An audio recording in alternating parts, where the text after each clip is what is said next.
Hey everybody, I'm Sean. And I'm Deb. And today we're going to talk about our top 10 reasons that we're starting with South America for our digital nomad adventure. And one of them shouldn't surprise you.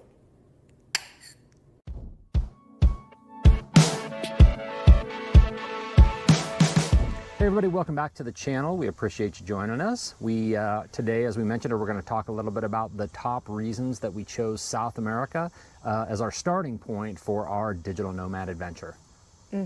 After a couple of trips down to South America, we did a lot of thinking about it, and these are some of the reasons why we really feel for our first year as digital nomads that South America would work for us. Yeah, so number one, it comes down to affordability. You hear a lot of people will say that, oh, places in South America are cheap or whatever, but it's not cheap. It's a matter of affordability. And there are other places in the world that would be affordable too, like Asia, but there's other reasons why right now Asia might not work for us and why South America works a little bit better for us. Yeah. The other one is language, or number two is language. So I speak Spanish. I'm certainly not fluent in any way, shape, or form, but I speak enough that we can get around. Deb speaks enough that if I leave her alone somewhere, she can go. If she needs to run to the store or whatever, she certainly can manage. So language is definitely one that helps us out since we both speak enough Spanish to manage. The next point, honestly, the time zone is a really big one for us because we are still going to be working. And so being on the same time zone or only an hour or two off from our times back in the U.S. really, really helps a lot with our clients. Yeah, if I remember right, I think all of South America is on the Eastern time zone for the United States. So we're used to being in the Central time zone. And so just being one time zone off from some of our clients and some of the people that we work with makes a huge difference. Well, some of the time zones will be a little bit different. So Uruguay will be a couple hours off. But Yeah. Cuenca, Ecuador, which is the first place we traveled to, is on the same time zone, and that really helps a lot. Yeah, something we always have to think about is who observes daylight savings time, how does that change? So it's just something to be aware of if you are going to South America. So the next point we're going to talk about is the weather. Yeah, no kidding. Now, some people chase the sun and they want that summer. We chase springtime. We like that springtime weather. And so for us, when we are considering where we're going to go, we're constantly looking for that springtime weather, not too hot, not too cool. Yeah, we like mountain towns as opposed to being down on the beach, places like that. I'm not saying we're not going to visit the beach. We'll do beach towns We'll do too. the beach towns. Yeah. But we really do. Our go-to zone is that kind of mountain town kind of area. It's why Cuenca, Ecuador is so nice, so good. And even places like Huatape in Colombia was absolutely fantastic. Yep. And we have some places for sure next year that we're going to hit that will be mountain towns. Yeah, for sure. Kind of the next one on the list is access to the U.S. It is really nice to be able to hop on a plane from, say, Fort Lauderdale or from Miami and be able to get to several places in northern South America. And that's a good point. Yeah, Northern South America. And 3 hours. You can get from Fort Lauderdale to Guayaquil in Ecuador or to Medellin in Colombia in about Between 3 to 4 3 to hours. 3.5 hours. Yeah, something like that. Now, if you're going to Santiago, Chile, or you're going to Buenos Aires, Argentina, it's a 9-hour flight. It's a long way. It's a big continent. But the accessibility to be able to come back to the United States from those northern regions in South America, it's one of the big reasons that we chose it. So the next reason that we found, and we love this about Cuenca in particular, was the friendliness of the locals. Yeah. They were just so kind, and I don't know, to me, that's a huge bonus. I really appreciate that when, everyone's so friendly and saying hi, or not hi, maybe they're saying Hola. Hola. ¿Cómo estás? ¿Qué tal?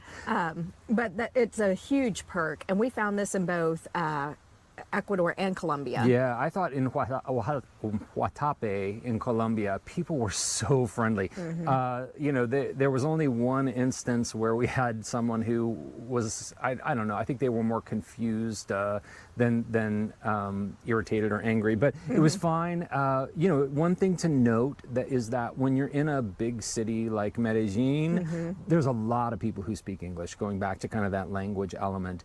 When you get out of the big cities, there are fewer and fewer folks who speak English, so you really got to be able to try do your best to try to speak Spanish. We have found that if you're giving it your effort, they will, you can kind of sometimes They'll work with pantomime you. out and figure out, Yeah. what you need to do. Google Translate is a lifesaver sometimes in those smaller cities, but the friendliness, everywhere we seem to have gone, everyone at least is accepting and wants to be able to kind of try to be able to communicate. For sure. The next one, boy, food and fruit. You guys have, heard me mention this in the past. Like, we love the food in South America, and it's different from what you get in the U.S. And the access to fresh fruit, especially in those equatorial zones. In Ecuador we had amazing fresh fruit. So that was definitely a plus. Well, definitely the food is a plus. Yeah. So the next one that we have on our list is the culture. So if you've ever traveled, and the culture is somewhat similar to what you would find maybe in Mexico or Central America. So the culture includes all the festivals, biking on Sundays. The fact that on Sundays they close down the main streets in many towns, and that's just everybody's out walking and biking or rollerblading, and there'll be vendors set up, and it's just, even in a huge city like Medellin is a huge city, they take one of their main streets and they just completely block it off, one side of it, and you can just walk, bike, rollerblade, whatever you want. And everybody, when Medellin in particular, everybody was out with their dogs. We couldn't believe how many people had dogs. Yeah. But it's just such a great atmosphere, and we got out and joined them, and it was really nice. We wound up walking with a guy from Toronto who had relocated to Medellin, and had a wonderful conversation with him and about how much he liked living there, and it was very and round great. trip. It was like a 5-mile walk, so we walked for a really long time. It was really nice to get out. And then it happened that when we were in Cuenca, we were there during a festival, Cuenca Days. Cuenca Days, yeah. And their festivals are just a lot of fun, and we just enjoy that. And they have many of them, so that's kind of a good perk. The culture is a good perk. That was good planning on your part. To go I during didn't Cuenca plan Days. that; it just happened. But it was nice that it just happened. We were there. If you have a Cuenca chance Days. to go to Cuenca during Cuenca Days, it was great. Great festival, really cool.